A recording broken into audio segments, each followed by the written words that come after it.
লেবাস দিয়ে এদেরকে কিন্তু হচ্ছে চিহ্নিত করতে পারবেন না। ইসলাম তাকে যেই হচ্ছে পর্দাটা মেনটেন করতে বলে পুরুষের ক্ষেত্রে, সেটা সে মেনটেন করছে না, কিন্তু আমি কি করছি না করছি, আমার চুল ছাড়া কিনা, আমার কপালে টিপ আছে কিনা, আমি লিপস্টিক কোন কালার পরেছি, এটা নিয়ে কিন্তু সে কমেন্ট পাস করে চলে যায়। আপনি কিভাবে দেখছেন বা আপনার সংগঠন বিষয়টাকে কিভাবে দেখছে, এই যে আপনার নারীদের ধূমপানকে কেন্দ্র করে স্বরাষ্ট্র উপদেষ্টার পদত্যাগ দাবি এবং তার কুশপুতলিকা দাহ যে প্রতিবাদ?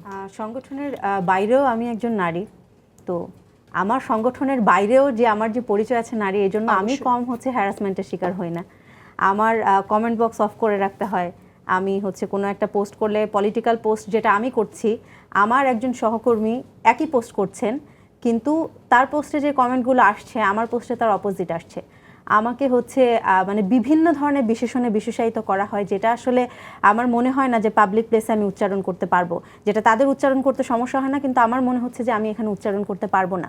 কিছুটা মানে হচ্ছে এরকম যে হচ্ছে হয়তো কোনো একটা সুবিধা দিয়ে কাউকে আমি হচ্ছে এই পর্যন্ত এসেছি। তো এই ধরনের কমেন্ট না আসলে দেখতে দেখতে এই যে ধূমপানের ইস্যুটা, শুধু ধূমপানের ইস্যু না, আপা বললেন যে হচ্ছে ফুটবল খেলার ইস্যুটা, তো এটা শুধু একটা ইস্যু না, এটা শুধু একটা ইস্যু না, এটা হচ্ছে নারীর উপরে যে দীর্ঘদিন যাবৎ যেই হচ্ছে নিপীড়ন চলে আসছে, এটা এখন হচ্ছে আমরা মনে হচ্ছে চোখের সামনে এগুলো দেখতে পাচ্ছি। এগুলো আয়না আমাদের সামনে একটা আছে, এটা এখন আমরা প্রতিবিম্ব দেখতে পাচ্ছি, এর বাইরে কিছু না। আমার সংগঠন আমাকে হচ্ছে আমার নেতৃত্ব বিকাশের সুযোগ দিয়েছে। আমি সুযোগ দিয়েছে বলবো না, আমি সুযোগ করে নিয়েছি, আমার যোগ্যতা আছে এখানে আসার, আমি এসেছি। কিন্তু সংগঠনের বাইরেও যে পুরো পৃথিবীটা আছে, পুরো বাংলাদেশটা, এই বাংলাদেশটা যেন একটা অদৃষ্ট শক্তি হচ্ছে নিয়ন্ত্রণ করছে, যেই শক্তিকে নিয়ন্ত্রণ করার মতো আসলে কাউকে আমি দেখতে পাচ্ছি না। সেই অদৃশ্য শক্তি কারা?